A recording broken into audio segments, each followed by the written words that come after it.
No Apocalipse, o grande conflito se concentra na luta do inimigo contra Deus, sua autoridade, a adoração e lealdade a Ele.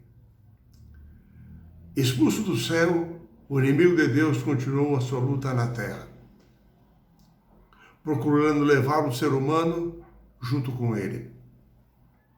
A terça parte dos anjos havia sido expulsa do céu com ele.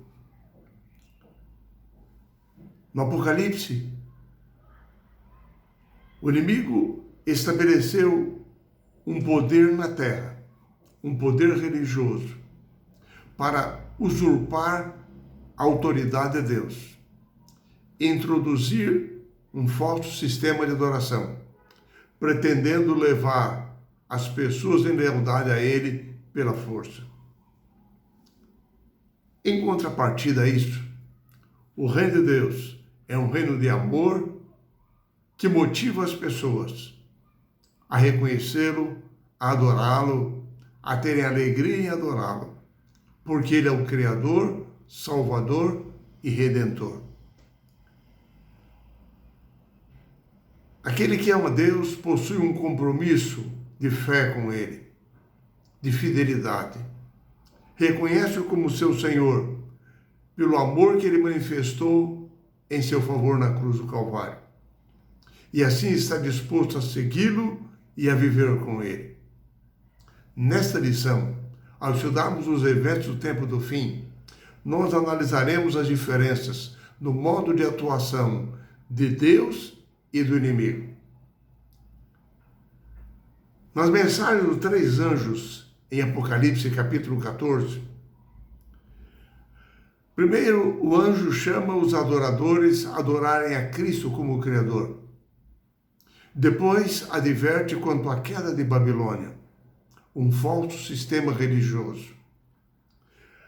Em terceiro lugar, adverte contra a adoração à besta e diz: se alguém adora a besta, a sua imagem, recebe a sua marca na testa ou na mão, também esse beberá do vinho do furor de Deus. Mas aqueles que atendem à mensagem, ao convite de Deus, sobre estes é dito: aqui está a perseverança dos santos, os que guardam os mandamentos de Deus e têm a fé de Jesus.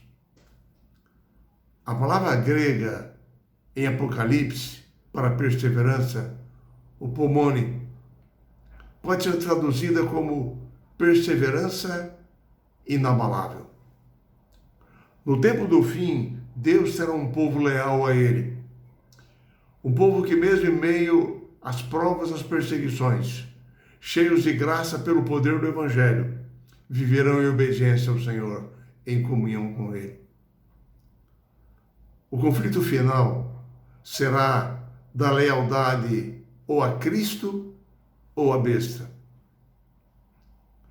Isso terá como centro a adoração a Deus, que é simbolizada pela observância do sábado. Um memorial da criação, que lembra que Deus criou os céus, a terra, o mar e as fontes das águas, todas as coisas, tudo o que neles há. Em Apocalipse, os fiéis viverão sobre a direção do Espírito Santo nos eventos finais da face da terra. E assim, Deus colocará a sua lei em seu coração, para que eles possam amá-lo e servi-lo. Tendo experimentado uma vida transformada pelo poder do Espírito Santo, eles viverão segundo o Espírito e não mais segundo a carne, guardando os mandamentos de Deus. Em Apocalipse, nos eventos finais da história do mundo, os fiéis terão não apenas fé em Jesus, mas também a fé de Jesus. A mesma fidelidade que Jesus teve para com o seu Pai e que o levou até a morte de cruz. Na cruz, Cristo assumiu todos os pecados da humanidade. Experimentou o sentimento de separação do Pai, provocado pelo pecado que ele carregava sobre si, os nossos pecados. Jesus não morreu na cruz por causa das dores que os cravos da cruz lhe provocaram, mas pela dor que os nossos pecados causou ao seu coração, que fizeram com que ele se rompesse. Por uma vida de completa obediência ao Pai, Jesus já havia se preparado para aquele momento. Por isso ele não desistiu, ele saiu vitorioso. A fé de Jesus é uma fé profunda, as provações não podem abalá-la. A fé de Jesus confia quando mesmo nada consegue ver. Acredita quando não consegue entender. Se agarra com firmeza quando há muito pouco em que se agarrar. E a fé de Jesus é uma dádiva que nós recebemos gratuitamente do próprio Deus. Mas esta fé de Jesus não surge do nada.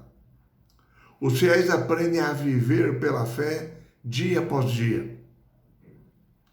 Porque o justo vive pela fé. Quer os dias sejam bons ou os dias sejam ruins. Num processo de exercício constante que nos sustentará na crise final que há de vir sobre a face da terra. A fé de Jesus nos sustenta mesmo quando nós sentimos Deus próximo ou distante. Quando não importa qual seja a nossa condição, nós cremos que Ele nos sustentará com firmeza. E nós não precisaremos de adorar nenhum outro poder, mas somente a Ele. Agora é o momento de você e eu nos prepararmos para as provações que a nossa fé terá que suportar nos momentos finais da história desse mundo. Em Apocalipse 13, nos é apresentado um tempo no futuro, quando o inimigo, o dragão, Satanás, agirá por meio de um poder político-religioso, que é chamado de Apocalipse de besta, e que recorrerá à força para impor os seus enganos. A perseguição religiosa não é uma novidade na história da humanidade, porque desde que Caim matou Abel por causa da adoração, o inimigo tem sempre recorrido à força para intimidar os filhos de Deus.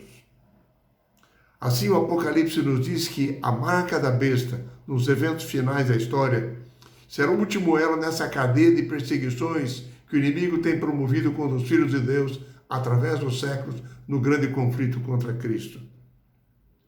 O objetivo do inimigo é que os filhos de Deus abandonem a sua fé na palavra de Deus. É que eles sejam forçados a aceitarem falsas doutrinas.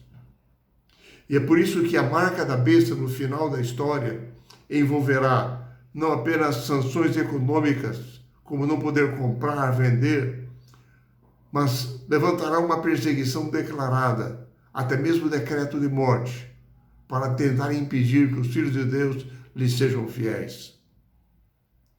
A Bíblia nos diz que, ao passo que muitos se renderão desistindo de seguir a palavra de Deus, os que guardam os mandamentos de Deus e têm a fé de Jesus serão sustentados pela promessa de Deus que cuidará deles. Por isso que hoje, os fiéis filhos de Deus não devem fazer concessões nos princípios de fé, para poderem resistir depois aos eventos finais da história, às provas que lhes sobrevirão, e não receberem a marca da besta. No Apocalipse, nos eventos finais, dois grupos distintos de pessoas estarão presentes. Não haverá neutralidade, não haverá meio termo. O primeiro grupo será aqueles que permanecerão seguindo o Cordeiro, seguindo Cristo, que recebe do Pai todo o poder. E o segundo grupo, aqueles que seguem a besta. Segundo Apocalipse 13, é um poder levantado pelo dragão, recebendo todo o poder, o trono e a autoridade.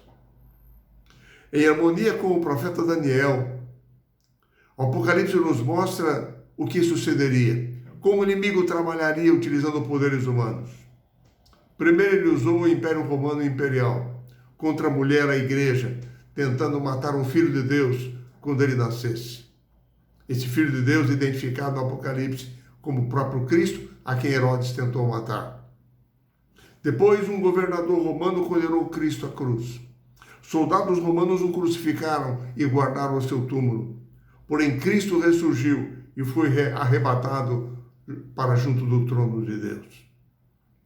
De acordo com Apocalipse 13, atuando por meio da Roma imperial pagã, o dragão fez levantar-se das ruínas do Império Romano, dentro da igreja cristã, o poder papal.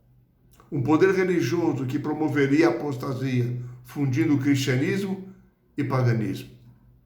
Esse poder dominaria, segundo Apocalipse 13, o mundo político e religioso por um período profético de 42 meses. Tempo esse que já havia sido identificado em Apocalipse capítulo 11, como os 1260 dias, preditos em Daniel capítulo 7. O período que vai do ano 538 a 1798 em nosso tempo. O período do domínio papal. Esse poder apresentado em Apocalipse proferiria blasfêmias contra Deus. No Novo Testamento, blasfêmia é assumir os privilégios e as prerrogativas de Cristo. Isso envolve dois aspectos. Primeiro, dizendo ter o poder de perdoar pecados. Quando Cristo aqui esteve, os fariseus o acusaram, porque ele afirmava poder perdoar pecados. Só que ele era o Filho de Deus e estava reafirmando a sua divindade. O Novo Testamento nos reafirma sempre que Cristo é o único mediador intercessor entre o homem e Deus, e somente ele pode perdoar pecados. Entretanto, a Igreja Romana pretende que pode perdoar pecados. O Padre é um mediador para absolver as pessoas dos seus pecados, quando, na verdade, são sacerdotes humanos, pecadores, que possuem uma natureza pecaminosa e não podem perdoar pecados. Mas há um segundo aspecto. É que o bispo de Roma, o Papa, pretende ser o representante de Cristo na Terra. Ele está no lugar de Deus na Terra, como se fosse o próprio Deus presente. Assim, ele legisla nas coisas de Deus, ele pretende perdoar pecados e ele pretende santificar pessoas e coisas, torná-los santos. Enfim, desde a origem do grande conflito no céu, tem sido o propósito de Satanás ocupar o lugar de Deus na adoração. Expulso do céu, ele continuou a sua luta na terra. Levantou um poder na igreja para exercer sua autoridade, tentando ocupar o lugar de Deus na vida e na mente das pessoas. O segundo aspecto é que o inimigo tenta, no final da história, destruir a lei de Deus, que é uma manifestação do caráter e do governo de Deus. Através do seu poder, ele perverteu as doutrinas bíblicas, levando as pessoas a transgredirem a lei de Deus, estabelecendo um falso dia de descanso. E isso está no cerne da crise final da história do grande conflito. A observância do sábado estará no centro desse grande conflito, porque ele é um memorial da criação. Ele aponta para Deus como nosso Criador, como nosso Senhor, o único digno de adoração para ser seguido. Assim, no último grande conflito entre Cristo e Satanás, a grande questão que vem a nós é: vamos seguir o Cordeiro ou seguir a besta? Esse é o grande desafio com que nós nos deparamos ao estudarmos o livro de Apocalipse. Não há uma escolha, não há um meio termo, não existe uma posição neutra. Que você e eu sejamos comprometidos com o Senhor Jesus Cristo.